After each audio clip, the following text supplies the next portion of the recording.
Cricket অঙ্গনকে পরিবর্তন করতে পারে।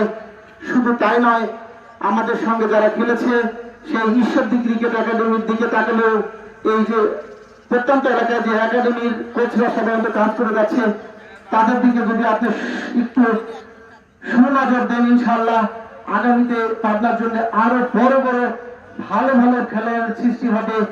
আপনার কাছে আমাদের অনেক আশা, অনেক স্বপ্ন। আপনি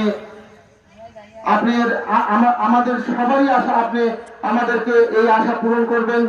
সেই প্রিয় ভাই, প্রিয় নেতা, প্রিয় গুরুকে জনাব আমার মাসুদুল্লাহকে আমি কিছু কথা বলার জন্য বিশেষ অনুরোধ করছি। বিসমিল্লাহির রহমানির রহিম।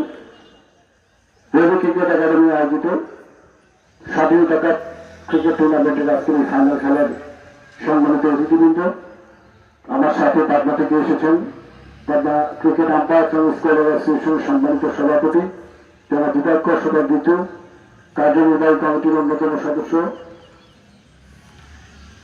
বাংলাদেশ ভলিবল টিমের একজন সদস্য হিসেবে যিনি বাংলাদেশে প্রতিনিধিত্ব করেছেন, রেসালা গানিরা আসুর সহ আমার এই দুই দলের খেলোয়াড়, বিশেষ করে ঈশ্বরদী ক্রিকেট একাডেমি এবং রেবু ক্রিকেট একাডেমি সকল খেলোয়াড়কে এবং এই আয়োজন যিনি করেছেন, আমি সর্বপ্রথম আমার অন্তঃস্থল থেকে রেবু খেলাকে তার কৃতজ্ঞতা জানানোর কিছু নেই। মানুষ পরিশ্রম করে সফলতা অর্জন করতে পারে। আমরা রেবুকে আমাদের অন্তঃস্থল থেকে ধন্যবাদ জানাই, কৃতজ্ঞতা জানাই। সবাইকে আমি আমার ব্যক্তিগত পক্ষ থেকে, পাবনা জেলা ক্রীড়া সংস্থার পক্ষ থেকে এবং বাংলাবাসীর পক্ষ থেকে শুভেচ্ছা জানাচ্ছি। ক্রিকেট আসলে একটি ব্যয়বহুল খেলা। আপনারা সবাই জানেন, গত 12 ফেব্রুয়ারি বাংলাদেশে একটি সুষ্ঠু এবং নিরপেক্ষ নির্বাচনের মাধ্যমে দেশনায়ক তারেক রহমান প্রধানমন্ত্রী হিসেবে বাংলাদেশের শপথ গ্রহণ করেছেন এবং শপথ গ্রহণের পর থেকে তিনি বিভিন্ন খাতে বিভিন্নভাবে বাংলাদেশকে পরিচালনা করবার চেষ্টা করছেন। তার অংশ হিসেবে আপনারা দেখেছেন গত 28শে মার্চ মাননীয় প্রধানমন্ত্রী দেশনায়ক তারেক রহমান বাংলাদেশের জাতীয় দলের বিভিন্ন ইভেন্টে প্রতিনিধিত্ব করে পদক ছিনিয়ে নিয়েছেন। সেই সকল ক্রীড়াবিদদেরকে প্রতি মাসে 1 লক্ষ টাকা করে তাদের ব্যবস্থা করেছেন। এইভাবে সারা বাংলাদেশে তিনি এই ক্রীড়াবিদদেরকে মাসিক বেতন এবং বার্ষিক ভাতার মধ্যে আনার জন্য চেষ্টা করছেন।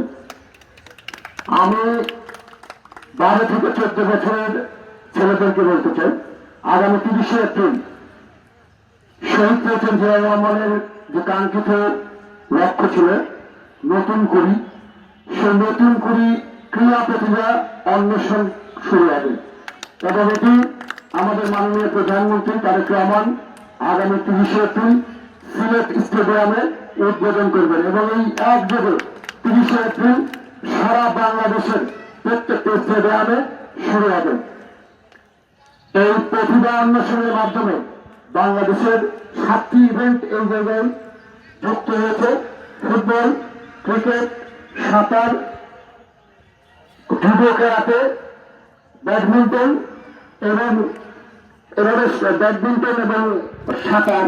এই 7টি ইভেন্টে 12 থেকে 14 বছরের ক্রীড়াবিদদের অন্বেষণ করে জেলা থেকে বিভাগ থেকে রাষ্ট্রীয় পর্যায়ে তাদেরকে প্রশিক্ষণের ব্যবস্থা করবেন। এবং আপনারা জানেন যে একটি দেশ গত 17 বছর বাংলাদেশের ক্রীড়াঙ্গনে যে থাবা ছিল, সেই থাবা থেকে আজকের ক্রীড়ামন্ত্রী যিনি বাংলাদেশের 7 গেমসের সর্বপ্রথম বাংলাদেশের চ্যাম্পিয়নের 7 গ্রহণ করেছিলেন অধিনায়ক হিসেবে, আমাদের আপনাদের সবার প্রিয় ব্যক্তিত্ব ক্রীড়াবিদ খেলোয়াড় আমিনুল হক এখন ক্রীড়া প্রতিমন্ত্রী হয়েছেন এবং তিনি আমি জানতে পারলাম, হামিদ আমাকে বলবে যে আমাদের আমিনুল হক আমাদের খুব কাছের মানুষ, ব্যক্তিগতভাবে তার সাথে আমার খুব ভালো সম্পর্ক। একজন খেলোয়াড় হিসেবে তার সাথে আমাদের সম্পর্ক এবং রাজনীতিবিদ হিসেবে তিনি বোঝাতে জন্য অনেক কষ্ট করেছেন, জেল খেলেছেন, আহত হয়েছেন, নির্যাতিত হয়েছেন, মামলা করেছেন। এখন তিনি ক্রীড়াঙ্গনের উন্নতির জন্য কাজ করছেন। আমরা চেষ্টা করব এই রবি ক্রিকেট একাডেমি এবং ঈশ্বরদী ক্রিকেট একাডেমিকে, আমি এখানে যে সকল শিক্ষক মন্ডলী রয়েছেন এই নুরুল হুদা ডিগ্রি কলেজের, আপনাদেরকে বলবো আপনাদের ক্রীড়া ফান্ডের কিছু বাজেট রয়েছে, আপনারা সেই বাজেটটার মধ্যে থেকে কিছু অংশ এই মাঠ পরিচর্যার জন্য এবং এই মাঠে যারা ক্রিকেট খেলে তারা আপনার, আমার, আপনাদের বা আমাদের সন্তান, সেই সন্তানদের জন্য